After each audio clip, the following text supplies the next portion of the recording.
Pues ahora sí que bienvenidos. Y lo que les quería platicar acerca de mi experiencia, como les decía, trabajé 10 años en esta clínica de adicciones. Ahorita tengo 3 años que soy independiente.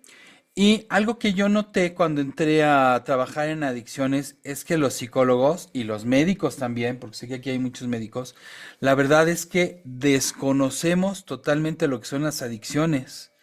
Muchas veces en la escuela nos enseñan pues cosas y sabemos cosas y además nos toca a todos porque pues todos nosotros hemos tomado alcohol o hemos fumado un cigarro o alguna otra cosa, pero no es un tema que nos resulte extraño. Incluso podría asegurar que casi en cada familia hay un caso de adicción. Entonces es un tema que a todas las personas nos toca, pero a nosotros como profesionales nos resulta difícil entenderlo. Sobre todo te das cuenta cuando ya trabajas en una clínica de adicciones y empiezas a enfrentarte con los pacientes y empiezas a recibir capacitación. Ahí es donde te das cuenta de que no sabes absolutamente nada. A mí me pasó y también me tocó pues recibir compañeros nuevos, incluso jefes nuevos que llegué a tener que no sabían nada y poco a poco sobre la marcha vamos aprendiendo. Es un mundo muy específico, es un mundo aparte, el de las adicciones, y es un mundo en donde uno se enfrenta a muchísimos retos y también a muchísimas, este, porque el tratamiento es difícil. Para que me entiendan el tema de las frustraciones, les voy a dar un pequeño dato, que la tasa de recuperación de una adicción es del 1.5%. O sea que de 100 personas que caen en el consumo de drogas, solamente hay una recuperación de una o dos personas por cada 100. Entonces es un número bastante bajo. Entonces, por eso les decía que hay muchas frustraciones. La adicción es una enfermedad y además es una enfermedad que es incurable. O sea que una persona que desarrolla una dependencia a sustancias ya nunca se va a curar.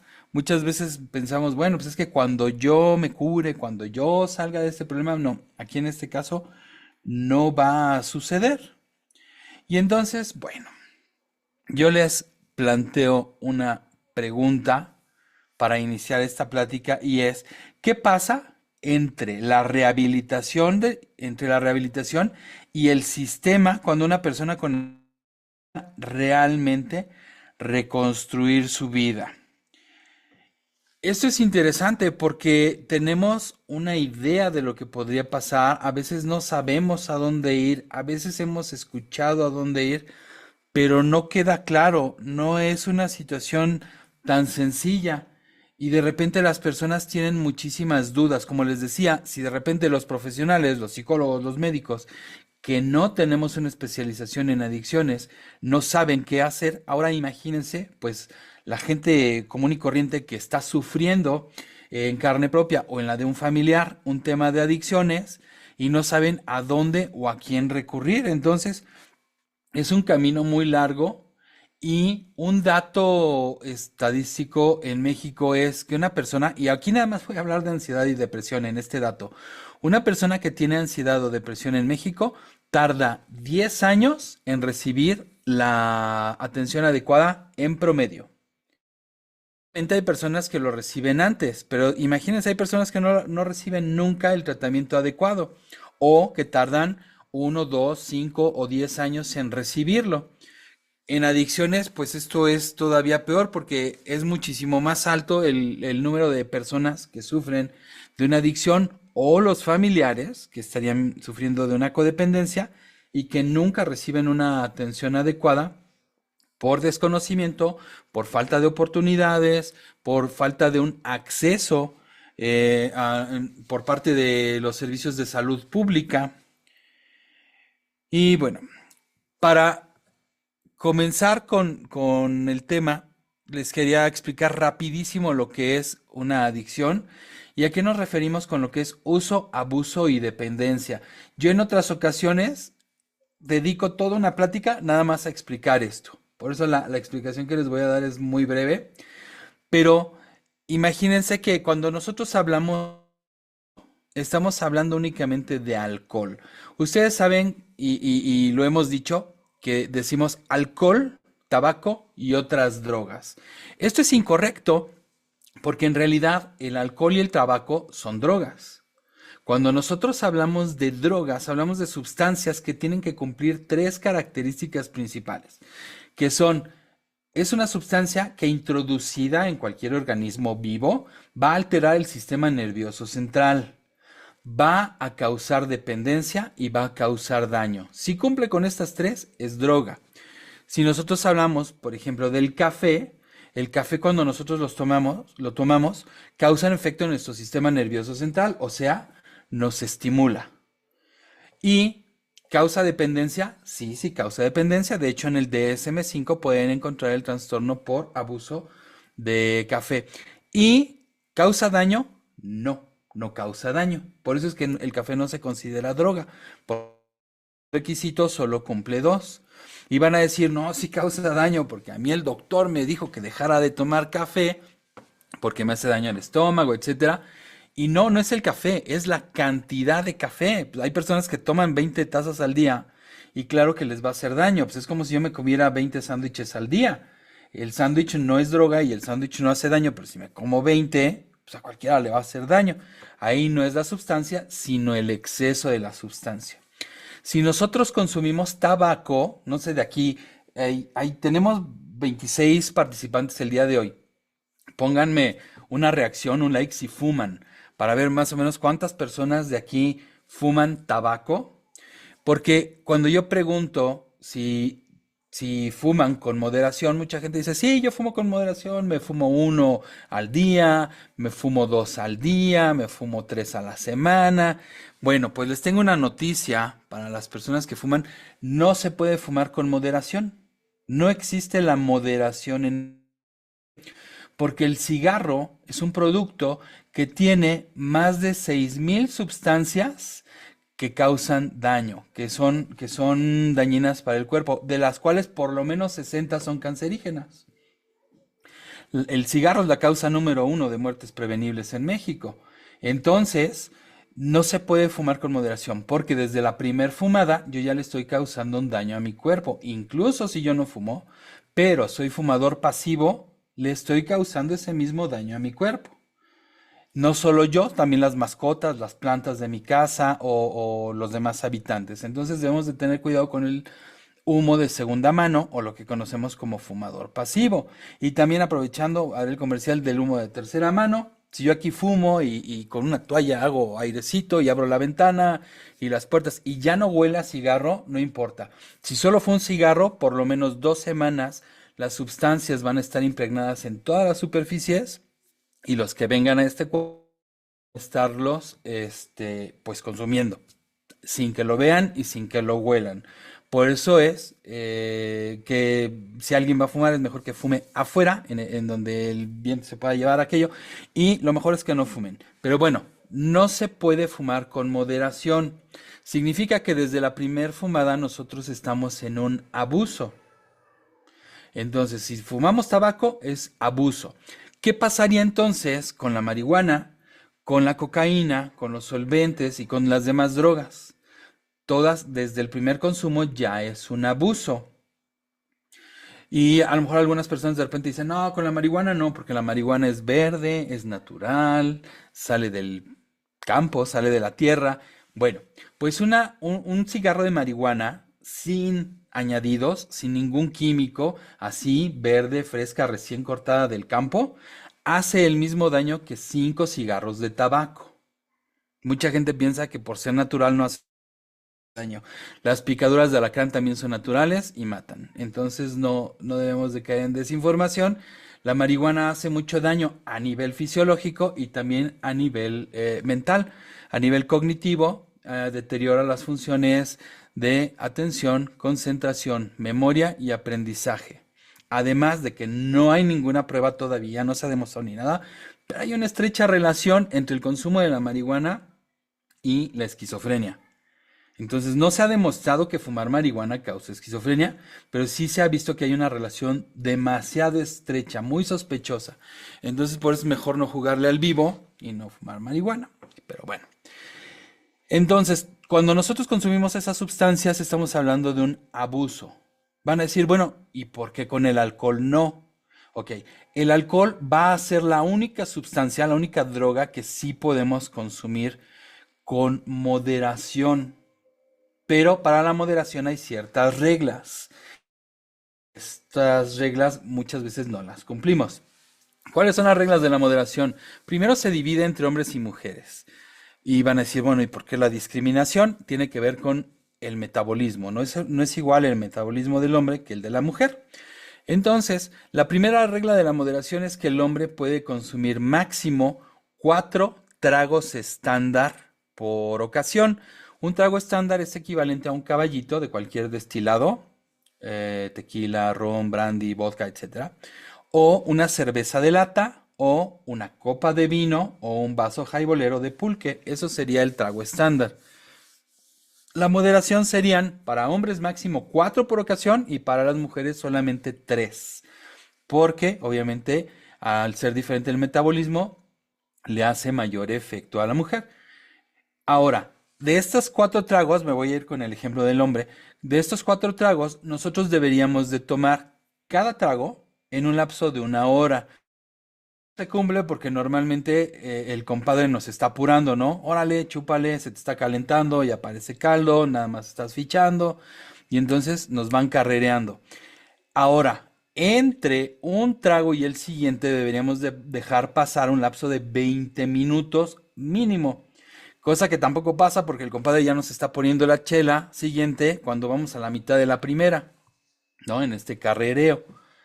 Y en esos 20 minutos que pasan entre un trago y otro, deberíamos de consumir o tomar otros líquidos, como por ejemplo agua, jugo, refresco, té, leche, bueno, ahorita les digo para qué. Pero deberíamos de tomar otras cosas aparte del alcohol. Además, se recomienda antes de empezar a tomar, comer. Y durante el episodio del consumo seguir comiendo. Aquí sí se recomiendan cacahuates, chamorros y lo que se les ocurra.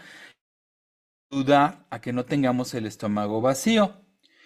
Y una vez unos chavos que les di esta plática me decían, pero pues qué chiste, así no me voy a emborrachar. Precisamente, cuando alguien toma con moderación, no se emborracha. Entonces, no sabemos tomar con moderación, porque muchas veces tomamos con el objetivo de emborracharnos.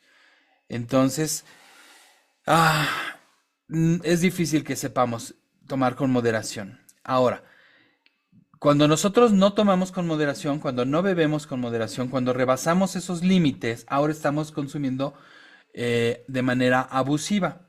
Entonces, si nosotros tomamos alcohol de más, estamos en abuso.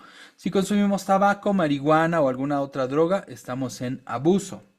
¿Y cuál es la diferencia con la dependencia o lo que antes llamábamos adicción? Porque ya saben que por esta cuestión del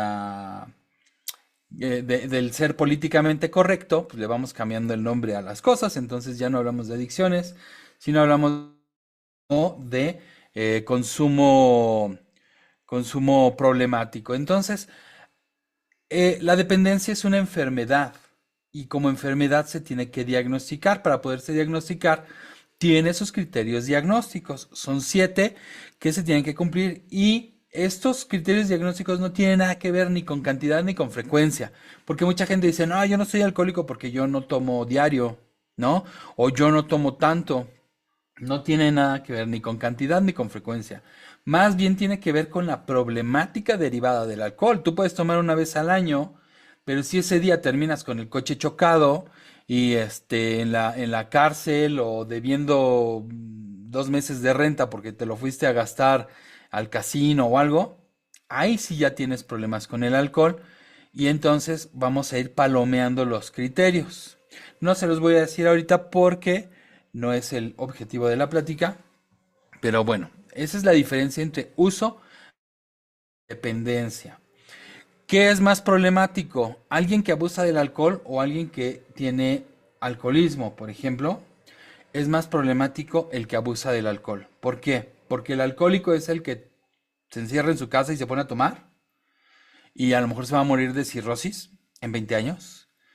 A el cuate que sale el fin de semana se pone hasta las chanclas, agarra el coche y choca, ¿no? Y hay el abuso de alcohol es la causa número uno de accidentes automovilísticos y también de algunas otras cuestiones. Todo tiene que ver con accidentes. Las personas que se mueren de cirrosis o por alguna complicación de salud por el alcohol, van a tardar muchísimos años en desarrollarlo.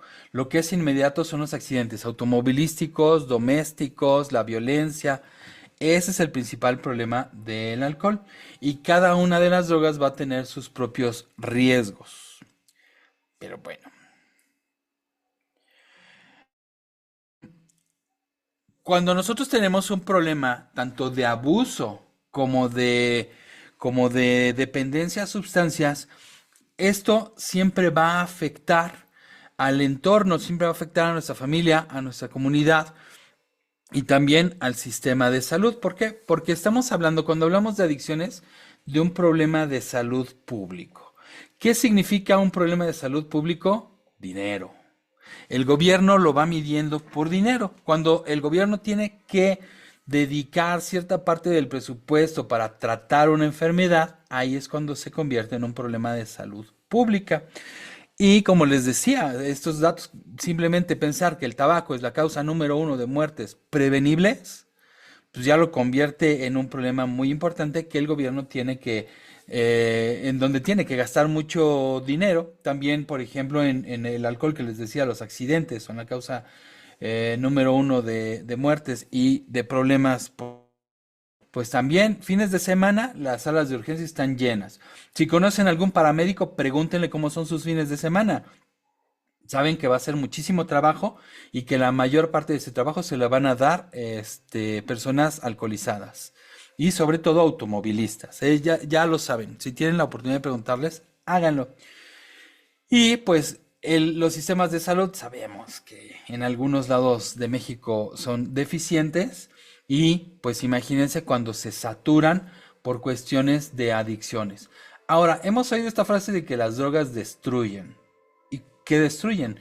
Normalmente pensamos que a la persona, sí, pero también destruyen el entorno, ¿no? Destruyen a las familias, destruyen a las comunidades, van creando un caos en todo lo que tocan, todo lo que está alrededor del consumo. Y siempre que encontramos una persona con dependencia, vamos a encontrar una persona o varias personas con codependencia. Sé que el problema de las adicciones no se quede únicamente en la persona que tiene el problema de abuso de sustancias o de consumo perjudicial, sino que también en los familiares, a todos los niveles. Por eso es que la atención psicológica, psicoterapéutica, no se queda únicamente ahí en en el paciente, sino que tiene que ser un tratamiento integral. Si ustedes conocen AA, Alcohólicos Anónimos, ellos mismos tienen grupos dedicados a la familia, como por ejemplo Al-Anon, que es el grupo que se creó para los familiares, las personas codependientes, y Ala-Teens, que tiene que ver con los hijos, normalmente adolescentes o incluso más pequeños, de personas con alcoholismo y drogadicción.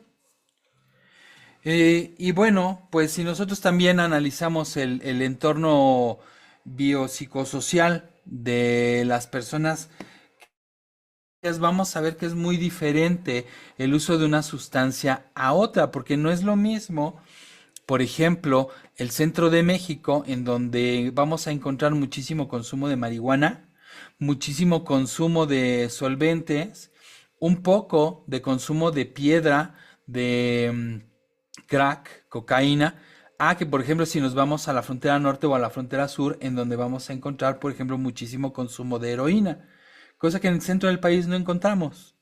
Ujú. O no va a ser lo mismo que si viajamos a otros países, como por ejemplo Estados Unidos, en donde hay muchísimo más consumo de heroína y de otros derivados, opioides, ¿no? Entonces, es muy importante tomar en cuenta todo el entorno de las personas que consumen sustancias. Y bueno, ¿qué se espera idealmente de una rehabilitación? Como les decía hace rato, están esperando una cura, cosa que no va a existir. ¿Por qué? Porque no existe la cura, es una enfermedad incurable. Eso lo tenemos que entender. Hay personas que no entienden lo que significa esto. Significa que si tú realmente quieres salir del problema, nunca más vas a volver a consumir. Tendríamos que poner un contacto cero con las sustancias para poder decir que estamos bien. Si alguien va a una junta de doble A, va a poder ver estas personas que se suben a la tribuna y de repente dicen, hola, soy Juan Pérez y soy adicto y tengo 20 años sin consumir. Ah, caray, 20 años sin consumir y todavía es adicto. Sí, porque la única cosa que los separa de la adicción es una posible recaída. Entonces, el tratamiento de adicciones siempre va a ser un tratamiento de prevención de recaídas. Ese es el trabajo que realizamos nosotros. Los, y bueno, ¿cuál es la realidad? Bueno, pues la realidad es que nos enfrentamos, como les decía, a una situación que es incurable. Una situación que va a afectar todo el entorno psicosocial de las personas que consumen y que además, bueno, pues es un tema que no tiene un buen pronóstico, tanto a nivel salud mental, salud física o incluso atención gubernamental. ¿Por qué atención gubernamental? Yo trabajo principalmente, actualmente, bueno, en la clínica privada, principalmente en línea, y también tengo mi consultorio. A esta clínica, a esta práctica privada, realmente no llegan las personas con problemas de adicción. Llegan muy pocas y no se mantienen en el tratamiento. ¿Por qué? Porque estas personas normalmente son enviadas. Las manda la mamá, las manda la esposa, el esposo o incluso el juez, el Ministerio Público o alguien que los está obligando a ir a tratamiento. Y aquí en México estos tratamientos son gratuitos. Por un lado, qué padre, pero por el otro lado es insuficiente. Entonces, nos enfrentamos a muchísimas dificultades de las cuales les voy a hablar más detalladamente ahorita, pero sí tenemos que entender que no es el tratamiento ideal, no es lo que nosotros quisiéramos o nos llegamos a imaginar. ¿Cuál es el principal problema y qué es a la experiencia a la que yo me he enfrentado? ¿Qué es lo que ha funcionado y qué es lo que no? Y aquí les pregunto, ¿saben el chiste del foco? ¿Cuántos psicólogos se necesitan para cambiar un foco? Ya se imaginarán algún número. Bueno, pues se necesita uno es suficiente, solo hace falta que el foco quiera cambiar. Entonces, ese es el principal obstáculo al que nos enfrentamos los adictólogos. Alguien puede llevar a la fuerza a un paciente y es muy útil que venga a la fuerza, porque sí hay una mejoría, incluso si es a la fuerza, pero no va a tener un progreso realmente importante, no va a estar dentro de ese 1.5% de la tasa de recuperación si la persona no quiere cambiar, si no tiene ganas. Cuando alguien está negado, cuando no hay voluntad, un tratamiento psicoterapéutico no va a servir de nada. Ahora, lo que les platicaba del trabajo que yo realicé en la Secretaría de Salud. Aquí en la imagen les puse TTA y justicia terapéutica y muchos dirán, no tengo idea de qué es eso, no se preocupen porque son nombres propios, son programas muy específicos del gobierno que pues no los conocemos hasta estar metidos ahí, ¿no? Yo como profesional y otras personas como usuario servicio o beneficiarios. TTA significa Tribunal de Tratamiento en Adicciones, que pertenece al programa de justicia terapéutica. Esto, Enrique Peña Nieto lo aprobó a nivel nacional, porque antes era un programa que funcionaba únicamente en algunos estados. El primer estado en México donde funcionó fue el estado de Nuevo León y solamente en algunos municipios, primero Monterrey y luego se empezó a extender a otros. Después se empezó a adoptar en algunos estados. El estado de México fue como el tercero o cuarto estado en adoptarlo antes de que ya se volviera un programa nacional. ¿Qué es esto de justicia terapéutica? Ah, bueno, y también comentarles, se adoptó en México porque se copió de Estados Unidos. En Estados Unidos fue donde nació y comenzó en Florida. Ahí fue donde inició el primer programa de justicia terapéutica.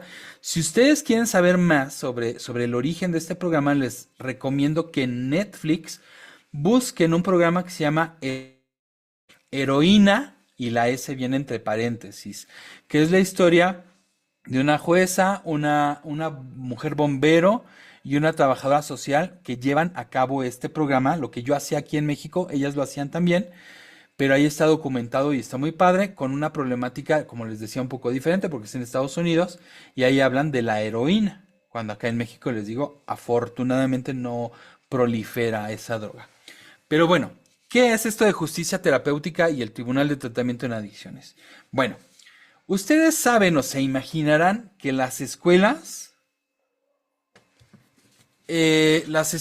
son, ahorita voy a poner el nombre en el chat para que,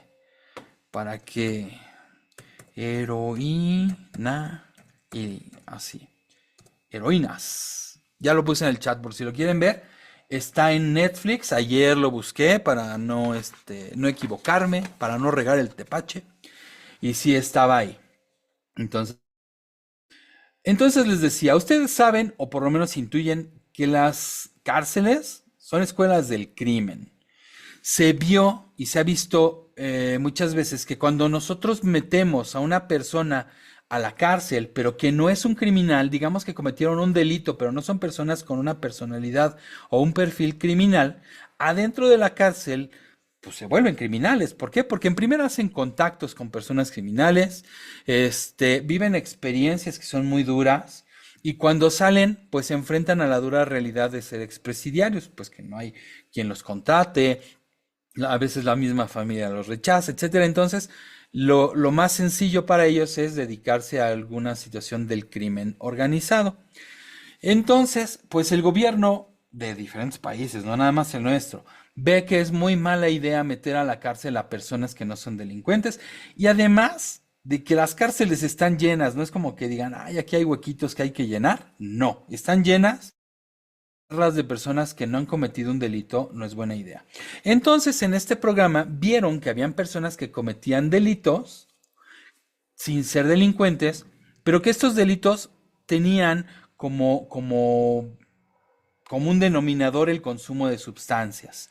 Por ejemplo, alguien que toma alcohol y chocó, y a lo mejor se murió alguien, ya sean sus acompañantes o algún peatón, entonces es un delito, pero no es un delincuente.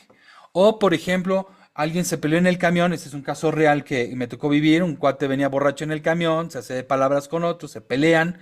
Según mi paciente, le tira un golpe, le pega en el reloj, se le suelta el reloj a esta otra persona. Y cuando llega la policía, esta otra persona dice es que me quiso robar mi reloj.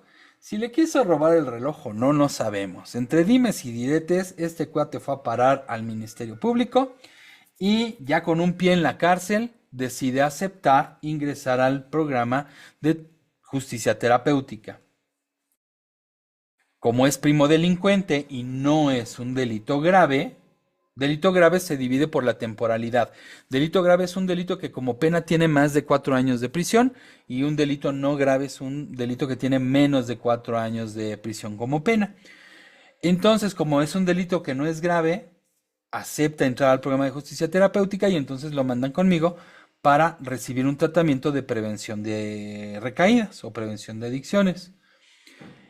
Y entonces, ya que está dentro del programa de justicia terapéutica, se inicia lo que es el Tribunal de Tratamiento en Adicciones. ¿Qué es eso? Bueno, pues a mí me mandaban a las personas para que les diera tratamiento, más o menos un tratamiento entre 1 año y año y medio. Es lo que duraban estos tratamientos. Y cada mes, una vez al mes, tenía que ir yo a los juzgados de Almoloya, aquí en el Estado de México, junto al penal, a darle el reporte, un informe sobre el tratamiento de esta persona. ¿Cuáles eran estos informes?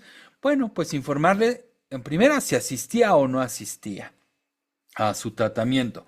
Ahora, cuál era la actitud que él tenía cuando asistía, ¿no? O sea, tenía buena actitud o tenía mala actitud hacia el tratamiento o hacia mí como terapeuta. Si incluso si manifestaba querer dejar de consumir o no. Y después también se realizaban pruebas antidoping para saber si esta persona dejaba de consumir o no. Digo, en muchísimas ocasiones pues tocó que las personas dijeran, no, yo ya no he consumido, soy un angelito de Dios, ya encontré la luz y la verdad. Les hacían antidoping y pelas, ¿no? Pues salía positivo y ya pues entonces tenían que decir la verdad, ¿no?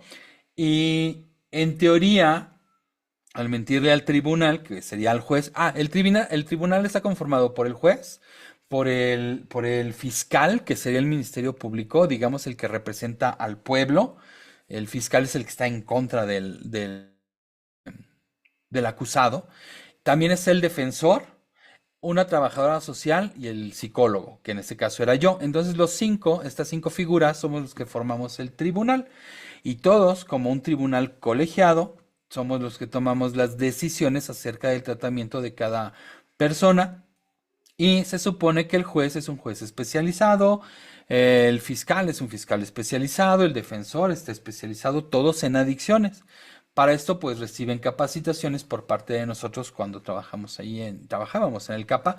Los CAPAs cambiaron de nombre con López Obrador, se llaman ahora Secosamas, Centros Comunitarios de Salud Mental, y ya no solo tratan adicciones, ahora tratan de todo.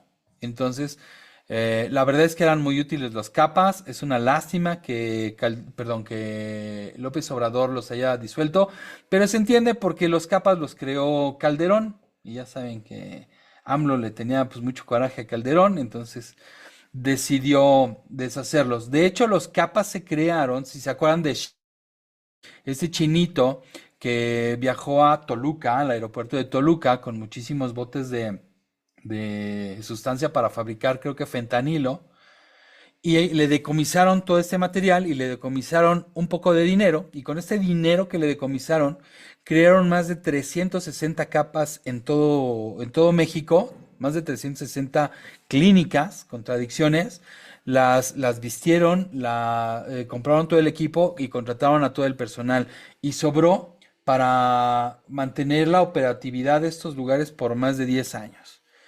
Ahorita ya se llaman Secosamas, todavía tratan adicciones, pero ahora ponen su atención en otros temas, por lo cual el mundo de las adicciones pues realmente tuvo una pérdida importante. Y bueno, como les decía, el Tribunal de Tratamiento en Adicciones sigue funcionando en estos Secosamas para darle atención a estas personas que no son delincuentes, pero y por lo cual es mejor a, a la cárcel y sean atendidas en estos lugares.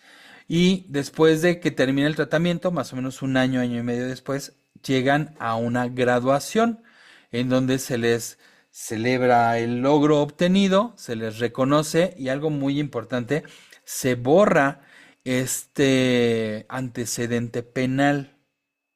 Entonces, si alguien, no sé, como este cuate que lo acusaban de robar el reloj, se le borra el antecedente penal para que si él en algún trabajo o al sacar su pasaporte, su visa o lo que sea, le piden la carta de antecedentes penales, pues esto no sea un obstáculo. Ese es uno de los grandes atractivos del programa de justicia terapéutica para los primodelincuentes. Obviamente esto no va a funcionar para alguien que cometió un homicidio imprudencial o de plano para un narcotraficante o para ese tipo de delitos que son graves, no va a funcionar y ni siquiera se admiten ese tipo de personas dentro del programa. Hay filtros un tanto rigurosos, principalmente manejamos nosotros los psicólogos para determinar que la persona sí es candidata al programa. Y bueno, ¿cuáles son las ventajas de este programa? Ay, como les decía, son personas que no entran a la cárcel por un delito menor. Esto va a beneficiar al sistema penitenciario, beneficia a la persona y a su entorno psicosocial, nos beneficia a nosotros como programa de salud pública, porque precisamente, como les decía, muchas ramas de la adicción van a ser un problema de salud pública. Entonces estamos trabajando en prevención. Antes de que se cree un problema más grande, lo estamos deteniendo. Y también va a haber ventajas para la sociedad porque estamos trabajando con personas que antes no eran atendidas y estamos, digamos, evitando problemas nivel social. Estamos ayudando a que el tejido social no se rompa tanto, ¿no? ¿Y cuáles son las limitaciones del programa? Bueno, pues ya saben que en México el presupuesto para salud siempre es insuficiente.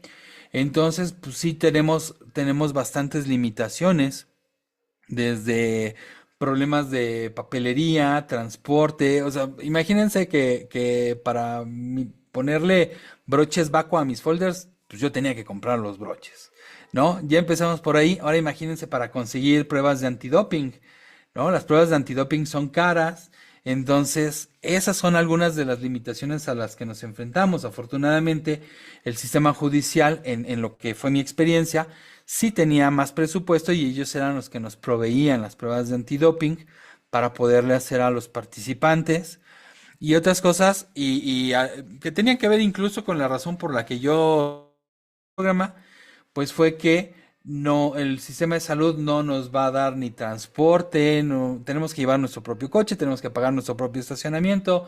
Aquí en Toluca, Almoloya no está cerca, Almoloya es otro municipio que está lejos. Y pues muchos de estos gastos corren por cuenta de nosotros mismos. Todas esas son limitaciones y no hablo nada más del psicólogo. Dentro de lo que es el tribunal, pues a lo mismo se enfrentan todos. La trabajadora social, el fiscal, la defensora y al juez no lo meto ahí porque él sí no hace mucho más que estar en el juzgado, ¿no?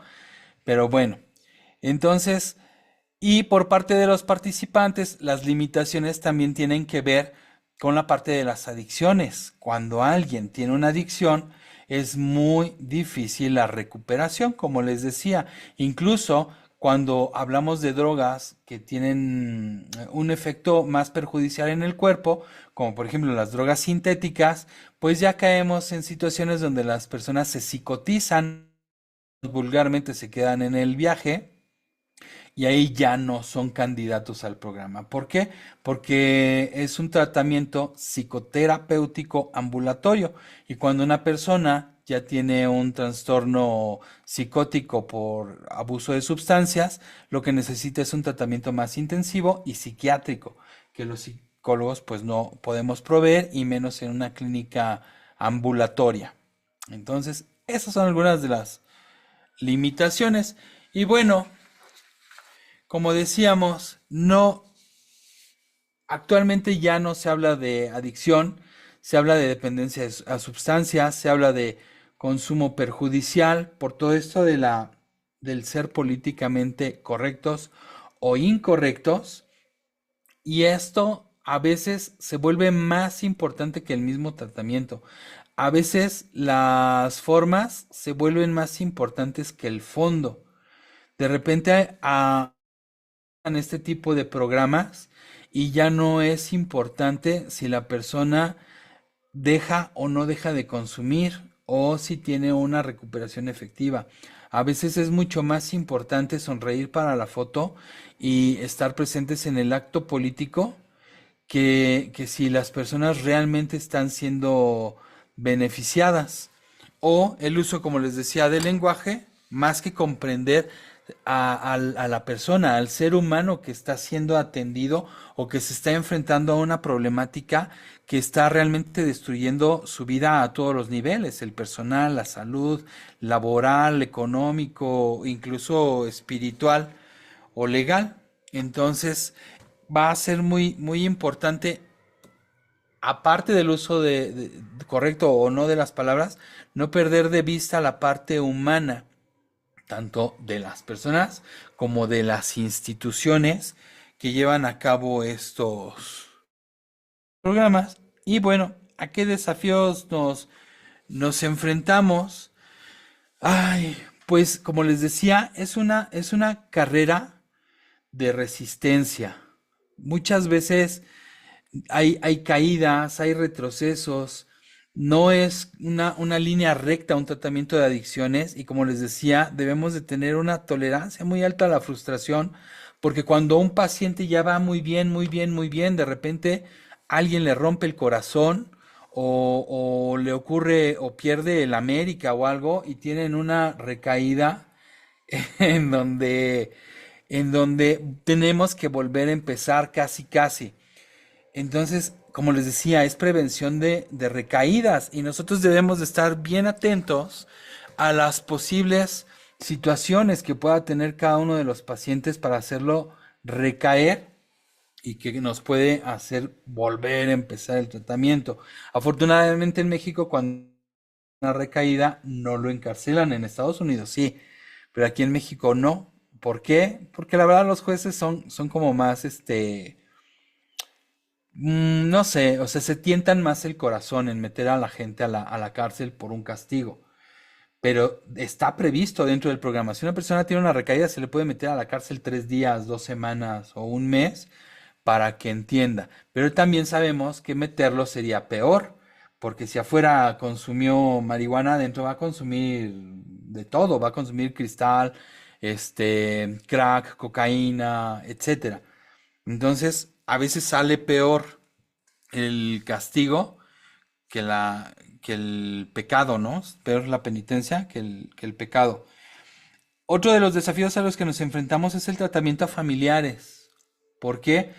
Primero, porque pudiera ser insuficiente el trabajo de los psicólogos. Y aquí he hablado de las deficiencias del lugar. Algo. Cuando yo trabajé en este lugar, en el CAPA, la verdad trabajábamos como psicólogos particulares. Y eso sí era buenísimo. ¿Por qué? Porque si ustedes van al DIF, si ustedes van al Seguro Social y piden una cita con el psicólogo, hoy estamos a 21 de octubre y seguramente les van a dar la cita ya como para noviembre, diciembre o hasta enero. Y la siguiente cita también se les van a dar 2 o 3 meses después. Si ustedes llegan sus 5 minutitos tarde, pues ya los van a mandar hasta febrero a su siguiente cita porque el psicólogo ya se ocupó. Y nosotros no, nosotros en primera les dábamos cita cada semana a los pacientes. Cada semana tenían su sesión. Y si la cita era a las 10 estaba su psicólogo esperándolos. Nada de que tienen que llegar a las 5 de la mañana a sacar ficha y van pasando conforme el médico se va terminando su torta de tamal. No, aquí sí trabajamos igual en la clínica particular. Y eso la verdad era súper positivo porque en los sistemas de salud pública normalmente no se encuentra ese tipo de atención. Y otra cosa que era buenísima es que las sesiones, las citas no costaban nada. No, no se les cobraba nada y eso fue principalmente una estrategia de tratamiento porque las personas al principio faltaban porque decían no tengo para pagar mi consulta. ¿Por qué? Pues porque me lo gasté en alcohol, en marihuana o en lo que quieran. Entonces se eliminó el costo de las consultas para que no pusieran ese pretexto y las personas pudieran ir a terapia. Entonces, bueno, eso también, como dicen, honor a quien honor merece, ¿no?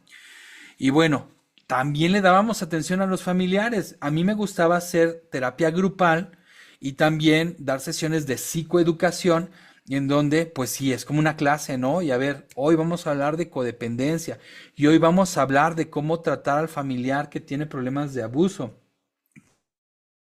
Híjole, pues si ya de por sí los cuates es difícil que quieran dejar de consumir y cuando se deciden y le están echando ganas, los codependientes vienen a obstaculizar durísimo el proceso. Y de repente yo sí tuve tenía un paciente que su hija le decía, ay papá, ya, estás de malas, ya fúmate tu churro de marihuana y déjanos en paz. Así de, no. O sea, el cuate está haciendo un súper esfuerzo para no consumir y le salen con esas cosas, ¿no?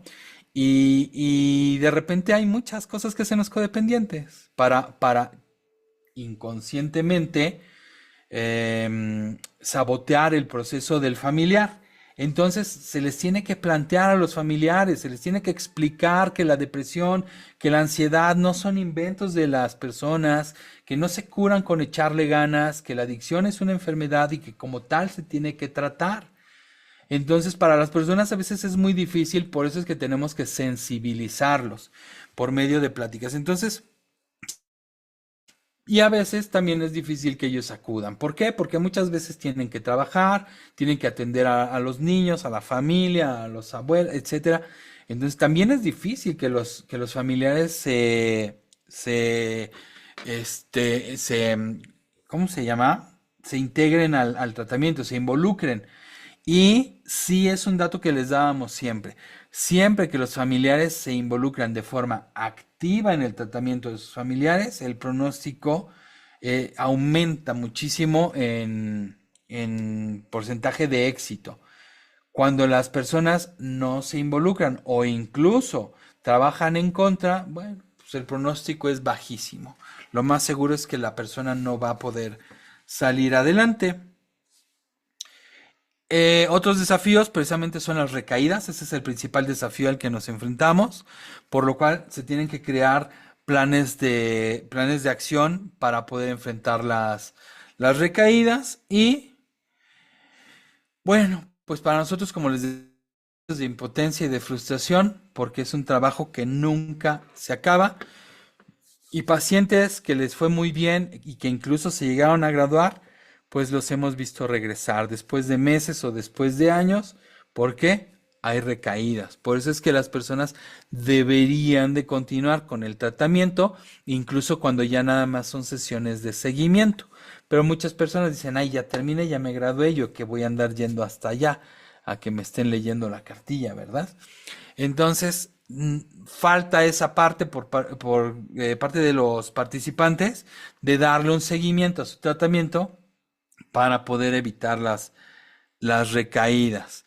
Y bueno, casos hubo muchísimos, tanto de éxito como de fracaso. Hubo personas que no lograron mantenerse dentro del programa, que tuvieron recaída tras recaída tras recaída, que llegaron a abandonar el programa, que incluso no debían, pero terminaron ingresando al no haber cumplido con el tratamiento, ahí sí por haberlo abandonado, al ya no haber una alternativa judicial, una alternativa legal, pues terminaron dentro del penal y tuvieron que cumplir algún tipo de condena, aunque fuera menor, pero ya no podían llevarlo en libertad, como lo hacen muchas personas que dicen, bueno, a mí sí se me queda el antecedente penal, sí voy a cumplir mi tiempo, pero no lo cumplo. A lo mejor me dan un año de condena, pero ese año no lo voy a pasar dentro de la cárcel, sino que es un año en donde voy a ir semana tras semana a firmar. Igual, esas personas que tienen que firmar, si no firman, van a decir, bueno, pues el año que te falta lo vas a pasar adentro del penal. Y en este caso era lo mismo. Personas que fallaban en el tratamiento tenían que cumplir su sentencia dentro del penal. Los privaban de su libertad y esa era la consecuencia. También me tocó ver casos muy padres en donde personas dejaron de consumir, empezaron a poner atención a la familia, ya fueran sus padres o sus hijos, hermanos, etcétera, y que empezaron a trabajar, que empezaron a equilibrarse y estabilizarse en todas las áreas de su vida y que al terminar realmente tenían un muy buen pronóstico. Y ahí es cuando, bueno, pues vemos que sí vale la pena mucho el trabajo que realizamos. Y bueno, pues como conclusión les puedo platicar, es un trabajo muy difícil y no quiero enfocarme nada más en el tema del tratamiento de adicciones, sino también en el del Tribunal de Tratamiento en Adicciones. Es un trabajo muy difícil, hay mucha gente atrás que realmente se está esforzando y que está haciendo cosas por ayudar desde las diferentes áreas, ya sea la médica o la judicial, bueno, más bien la psicológica y la judicial, para mejorar estas situaciones que afectan tanto el área de la salud como el área de la seguridad pública, como la situación social del país. Y es un granito muy pequeño, pero que sí está ayudando. El tema de las adicciones, como les decía al principio, es muy amplio y está avanzando. No es algo que se vaya a acabar, no se va a acabar nunca. Si ustedes recuerdan estos comerciales de Dino a las drogas, van a decir, oye, ya no los pasan en la tele, ya no hay. ¿Por qué? Porque se cambió la estrategia, era dinero tirado a la basura. Las drogas no se van a acabar nunca. Entonces, sacar un comercial en la tele de Dino a las drogas, la verdad es que no se obtienen resultados. Lo que se empezó a hacer, y es la estrategia que sigue vigente, es las habilidades para la vida. Nosotros no podemos hacer que la gente deje de consumir. Lo que trabajamos es para aplazar la edad de inicio. No es lo mismo que un chamaco de 12 años comience a consumir marihuana a que lo haga cuando ya cumplió 20 años. Porque hay una regla en las adicciones. A menor edad de inicio de consumo, mayor probabilidad de una adicción. Y no es lo mismo que una persona consuma porque necesita consumir a que consuma porque quiere consumir. ¿A qué me refiero? Hay personas, imagínense un chavo, un adolescente, que va a una fiesta y no baila, no platica y no liga porque tiene una baja autoestima, porque no tiene la confianza, porque siente que no, va a ser el ridículo, pero que si se fuma un churrito de mota o que si se toma unos tequilas, se siente el mejor bailarín, se siente el más chistoso, el que se sabe los mejores chistes, el que es el más agradable de todos. Esa persona va a necesitar consumir para ligar, para bailar, para socializar. En cambio, una persona que ya tiene esas habilidades, una persona que tiene habilidades emocionales fortalecidas, que tiene habilidades de pensamiento, sabe resolver problemas sociales desarrolladas, no va a necesitar consumir. Va a consumir porque quiere, para pasársela bien. Pero si no hay alcohol, si no hay droga, también va a saber pasársela bien. Por eso es que el tratamiento de prevención para niños y adolescentes es el de las habilidades sociales, perdón, el de las habilidades para la vida, que es el fortalecer las habilidades emocionales, habilidades de pensamiento y habilidades sociales. Porque sí hace una gran diferencia retrasar la edad de inicio y el tener una buena autoestima. Muy bien, pues yo, con esto yo les agradezco muchísimo el que hayan estado presentes aquí, el que me hayan puesto atención. Espero no haberlos aburrido y dormido. Desde aquí veo un señor que ya está durmiendo, pero de repente se mueve. Ya se durmió. Bueno, y pues no sé si esto es lo que siga, pero yo a que me hagan preguntas sobre lo que vimos o algo que esté relacionado con el tema de adicciones, terapia, psicoterapia, psicología. Adelante. Si gustan, pueden abrir el micrófono y preguntarme directamente o, si no sienten la confianza suficiente, escribirlo en el chat.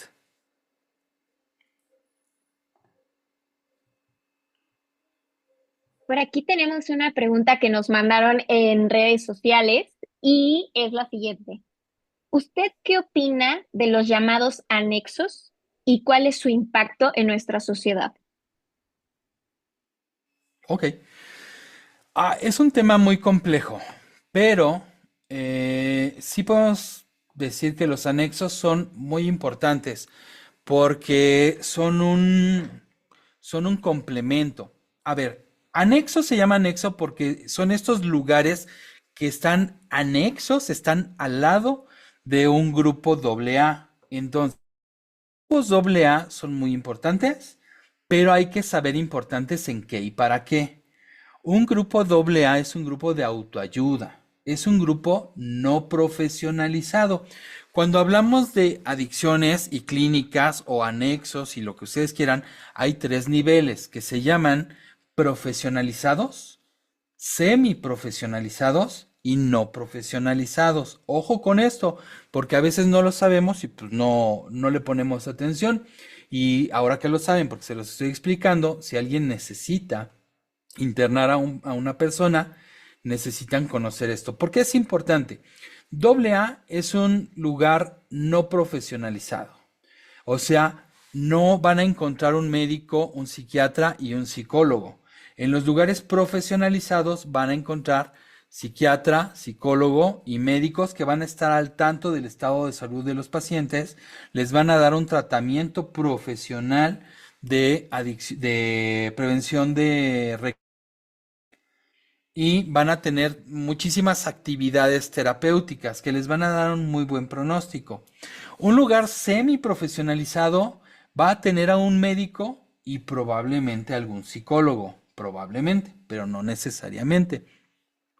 Y un lugar no profesionalizado es como AA, en donde pues vamos personas que tuvimos o tenemos problemas con el consumo, hemos salido y queremos ayudar a los demás.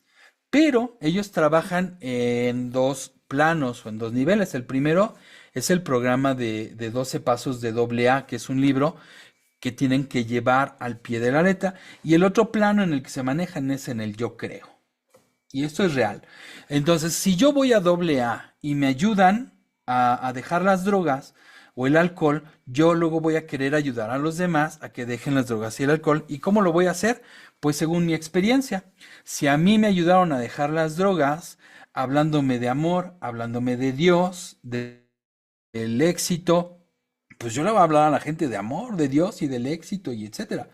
Pero si a mí me mentaron la madre, me golpearon, me encadenaron, pues yo también voy a querer ayudar a la gente de esa manera.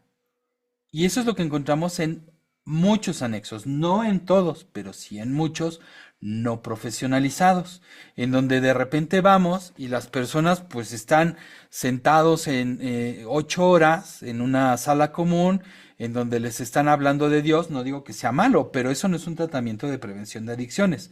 Durante 8 horas les están hablando de Dios, están rezando, están bailando, se van a cocinar, se van a trapear, y no hay un tratamiento como tal, simplemente están pasando el tiempo, 3 meses, 6 meses, 9 meses o 12 meses, o incluso más, para dejar de consumir. Pues sí, dejan de consumir porque no hay manera de consumir, pero salen y lo primero que hacen es salir a consumir, caída. No hubo una prevención, no hubo un tratamiento psicoterapéutico. En los lugares profesionalizados o semiprofesionalizados sí va a haber este tratamiento, en donde la persona va a adquirir herramientas para prevenir las recaídas, va a tener un autoconocimiento. Hay 8 situaciones de riesgo para tener una recaída. Y cada quien tiene que conocer cuáles son las suyas, cuáles son las propias. ¿Yo por qué recaigo?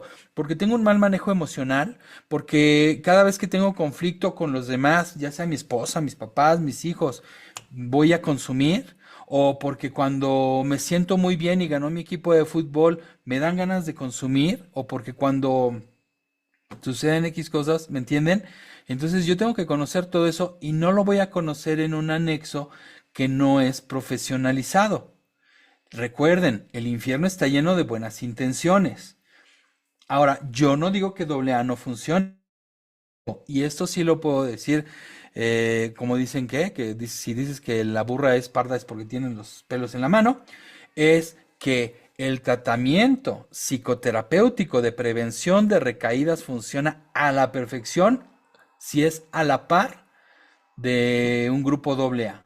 Eso, digo, AA funciona muy bien, el tratamiento terapéutico funciona muy bien, y si los juntamos se potencian, funcionan todavía mejor. Entonces, yo les recomendaría que si ustedes van a necesitar de internar a algún familiar en algún anexo, que investiguen ese anexo. Pero ¿dónde lo van a investigar? Aquí en el Estado de México, cualquier persona que vive en el Estado de México, no importa el municipio, se puede comunicar al IMCA, que es el Instituto Mexiquense contra las Adicciones. Se meten a Google y le ponen así, Adicciones Estado de México, y les sale Instituto Mexiquense contra las Adicciones. Y hay una oficina que se dedica a revisar toda la normatividad de la NOM 28 en los anexos, y ellos son los que otorgan y quitan las licencias de estos anexos. Y bueno, pues pueden no darle la licencia a un anexo, pero pues ya saben que estas personas siguen trabajando sin avisarle a nadie, y por eso es que encontramos muchos anexos en donde encadenan a las personas, los golpean y no hay tratamientos de adicciones. Entonces, aquí lo que conviene es buscar estas oficinas de gobierno. Yo conozco a las del Estado de México. Hay una homóloga en todos los estados de la República. Nada más es cosa de buscarla en Google, ¿no? Ya sea en la Ciudad de México o en los demás estados. Y ellos sí se encargan de tener una base de datos y decirte, mira, en tal anexo sí cumplen la norma 28, que tiene que ver con los tratamientos de adicciones, y ahí te recomendamos que puedas internar a tu familiar. Ese sería la precaución que les recomiendo tener. Precaución que les recomiendo tener, nunca de los nunca internen a un menor de edad. ¿Sí? Por muy mal que esté, nunca internen a un menor de edad. Siempre es a partir de la mayoría de edad, porque igual las personas que, es como les decía ese ejemplo de la cárcel, que es la escuela del crimen, pues también los anexos son escuelas de consumo, ¿no? Los chavos entran fumando marihuana y salen consumiendo de todo. Entonces, nunca de los nunca meter menores de edad, solamente personas que ya tienen un problema de adicción diagnosticado y severo.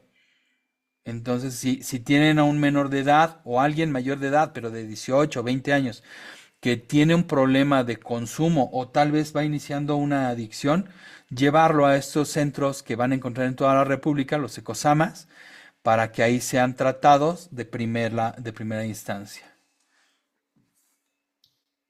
Perfecto. Tenemos por acá otra pregunta que dice, ¿existe el consumo recreativo? Sí, claro que existe. Pues digo, o sea, el consumo recreativo es consumo para recrearme, o sea, para pasar el rato. ¿Existe? Pues sí, sí existe. Pero el consumo recreativo sería abuso. Eso es lo que tenemos que entender. Cuando les explicaba lo de moderación, abuso y dependencia, esto sí es una escalera, es una progresión. Primero, consumo con moderación. Y si avanzo o si no cumplo las reglas de la moderación, voy a caer en abuso.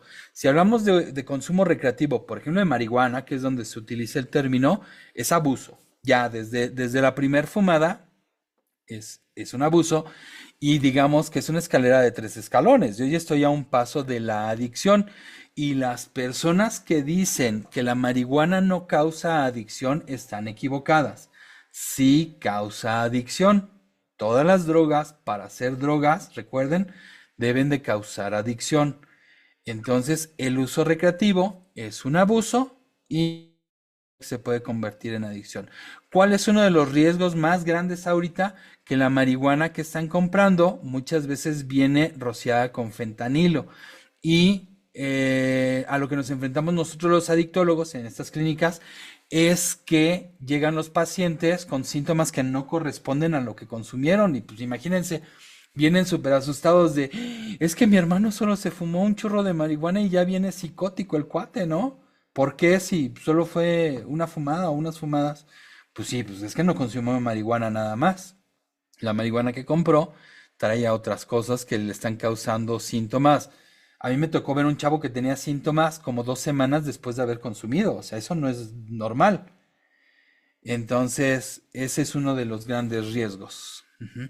Además, recuerden, si ustedes compran marihuana, quieran o no, están siendo parte del crimen organizado. Si son de los que se quejan de la inseguridad, del narcotráfico, de la situación terrible que vivimos en México, al comprar su churrito de marihuana están contribuyendo. No lo hagan.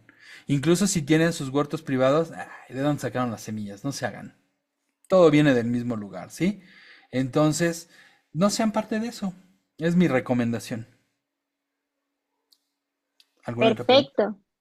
Me parece que ya no tenemos más preguntas por acá. Solamente antes de... un segundo. Sí hay otra pregunta. Adelante. Ah, aquí nos preguntan, bueno, nos comentan que hubo mucho tema al principio sobre el tabaco, pero ¿qué hay de el vape, los vaporizadores? Ok, el vape es peor que el tabaco, por mucho.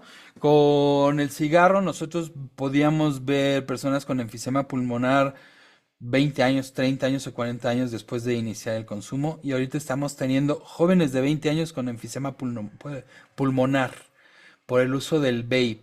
Cuando uno se fuma una uno sabe cuántos cigarros está fumando. Con el vape realmente no sabemos la cantidad, simplemente le están dando y dando y dando y dando. Además de que estos aparatos producen bacterias que están entrando al cuerpo y que están causando nuevos daños, daños que apenas se están documentando y que apenas se están viendo, porque la evolución es muy, muy rápida y las cosas están sucediendo más rápido de los estudios que estamos pudiendo realizar. Lo cierto es que ya están prohibidos los vapes y pues no deberían de consumirlos. En todo caso, fumen cigarro. Es más sano fumar cigarro que consumir vape. Es más sano que se echen su churro de mota con fentanilo que el vape. Sí estoy siendo sarcástico, pero es la verdad. Ajá, entonces no fumen vape, se hace mucho daño.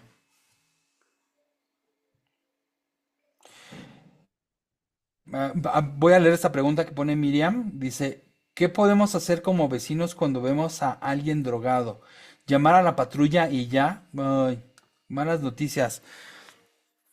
La patrulla no va a hacer absolutamente nada si la persona no está cometiendo un delito. Y eso lo he visto, ¿eh? O sea, puede haber una persona drogadísima y los policías dicen, ¿y yo qué quieren que haga con esto? O sea, ¿dónde me lo llevo? El cuate no está cometiendo un delito. Y ellos no lo quieren subir a su patrulla en donde se va a vomitar o se va a hacer otras cosas y no tienen a dónde llevarlo. No lo pueden llevar a un hospital, no lo pueden llevar a una clínica, no lo pueden llevar al Ministerio Público. Entonces es un tema súper difícil. Si tú ves que tu vecino está drogado, pues yo te recomiendo sacarle la vuelta e irte. Porque la opción sería que el cuate cometa un delito que golpeando a alguien, rompiendo algo, y ahí sí llamar a la patrulla. Pero ahí no es llamar a la patrulla porque está drogado, sino porque ya causó daños a las pertenencias ajenas o porque está causando algún daño. Pero si mientras no lo ha hecho, las patrullas no van a hacer absolutamente nada. Consumir no es un delito en México y eso puede estar mal visto, pero no es tan malo. O sea, cuando ya hablamos de derechos y de respetar mis derechos, ¿no? Consumir pues no es un delito. El delito es la compra, la venta, la producción, la distribución, la aportación, la transportación, pero no el consumo. Entonces, pues más bien te recomiendo sacarle la vuelta al vecino que está drogado, no meterse en confrontaciones, porque una persona que ha consumido alguna droga es una persona que está perdiendo o se le están alterando las funciones del juicio, por lo cual no sabe bien lo que está bien y lo que está mal. Cuando alguien consume una sustancia y se altera el juicio, lo malo parece malo, entonces más bien, o en un caso aún peor, pues hay pérdida de contacto con la realidad. Entonces, pues ¿para qué quieres tú que el vecino drogado piense que eres un extraterrestre alienígena que vienes a llevarte su cuerpo, ¿no? A lo mejor saca un machete y se defiende de ese alienígena reptiliano que viene por él. Miriam dice, ¿qué podemos hacer? Ya, lo de los vecinos. Si nos pide dinero, ¿se le debe apoyar? Pues solo si tienes miedo. O sea, y esto, una regla de oro. Las reglas de oro con los familiares que consumen drogas, no se les da dinero, no se les da tiempo y no se les da, no se les da permiso. ¿A qué me refiero? Si habláramos de un adolescente que consume drogas, si mi hijo adolescente consume drogas, no le debo de dar dinero, ¿sí? Si quiere dinero para el lunch, le hago su torta de frijoles y se la frutzi que se lo lleve a la escuela. Porque si no, no va a comer, va a comprar marihuana. No debe de tener tiempo. O sea, si yo me voy a las 4 y regreso a las 6, es tiempo en el que él va a consumir marihuana. Entonces, ni modo, te vienes conmigo, mano. Voy a trabajar y ahí te vas a sentar en una silla y te vienes conmigo. Y no se les dan permisos de salir, de que se me desaparezca, porque va a consumir. Entonces, hablando de dinero, pues sabemos que el dinero que se les dé va a ser para drogarse. Si él te está pidiendo dinero, te está amenazando o algo, híjole, sí va a ser una cosa muy difícil. Ahí podrías poner una denuncia por extorsión, ¿no? Oye, hay un cuate en mi cuadra que me está pidiendo dinero. Oye, ¿se droga?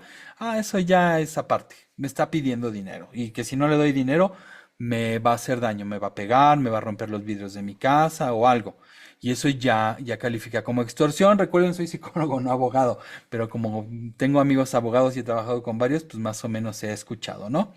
Entonces, ahí es donde sí defendernos llamando a la patrulla, porque si les decimos hay un cuate drogado, no van a venir. Lucero Chávez dice, ¿hay realmente una diferencia entre adicción a alguna sustancia que la de alcohol?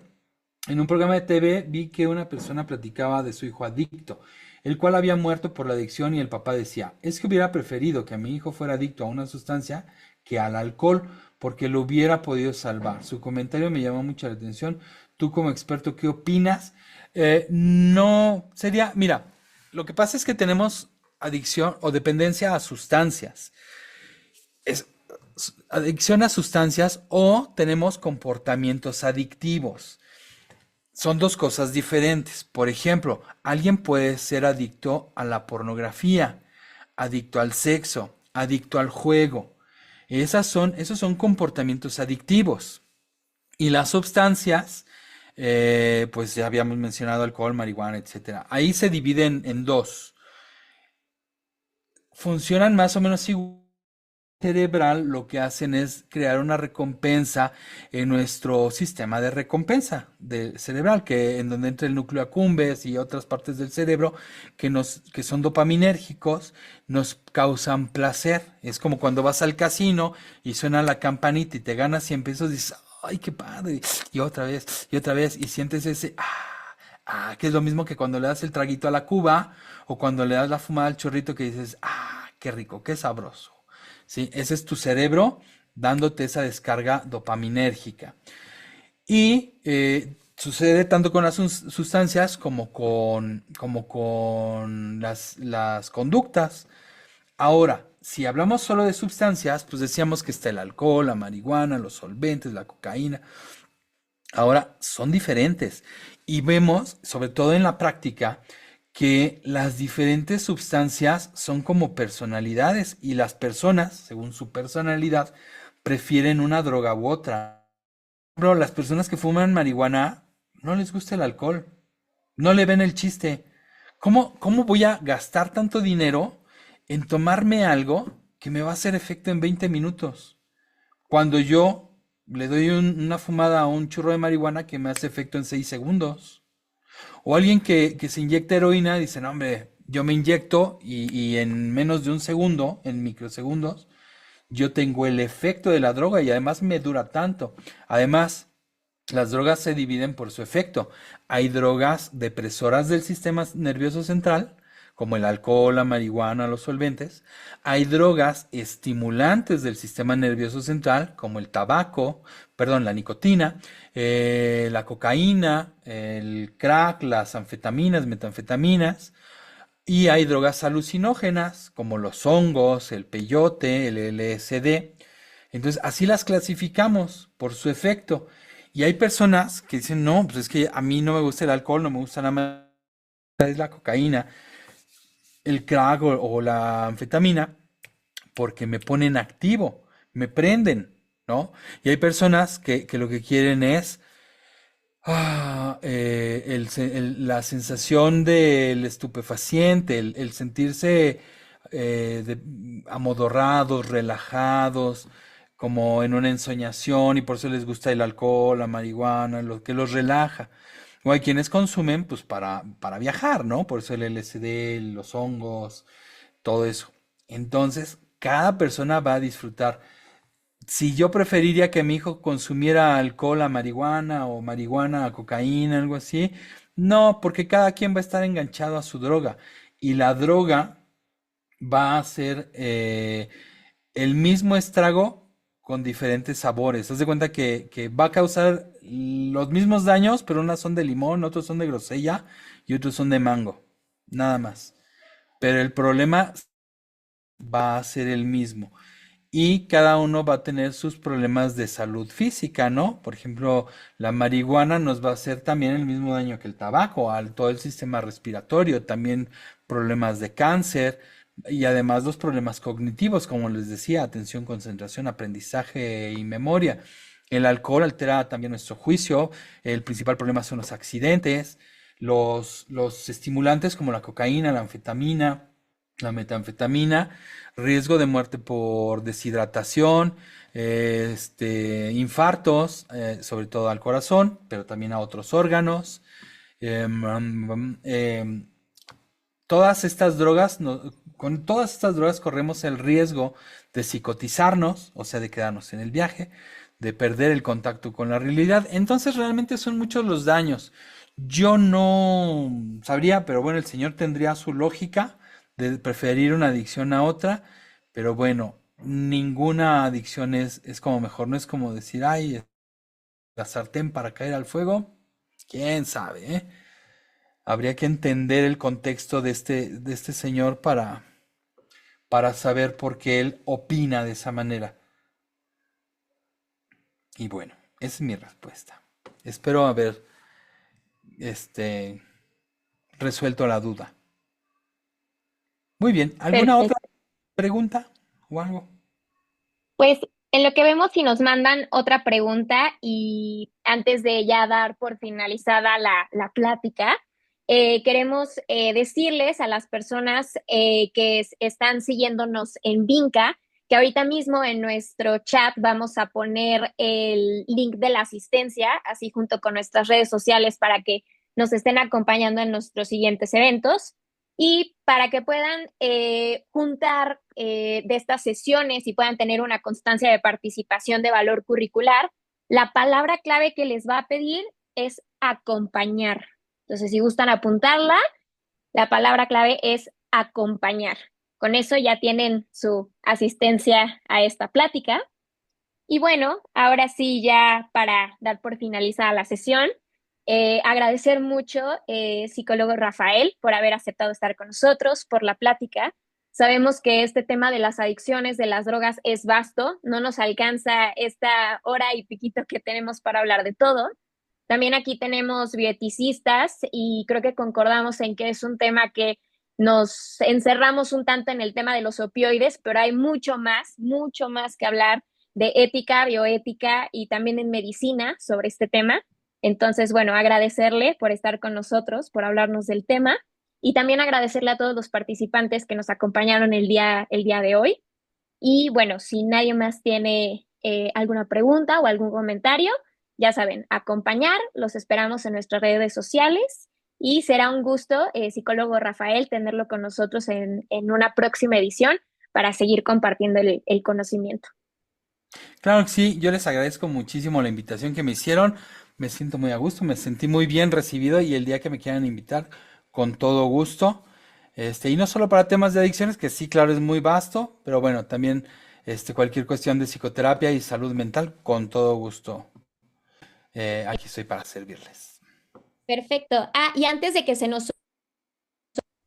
Si nos puede dejar, tenemos conocimiento que tiene su Spotify y su YouTube en ellos ahí en el chat para que lo podamos seguir para las personas que estén interesadas en los temas que aborda el psicólogo Rafael y estén ahora sí que sintonizándolo en sus distintas redes sociales.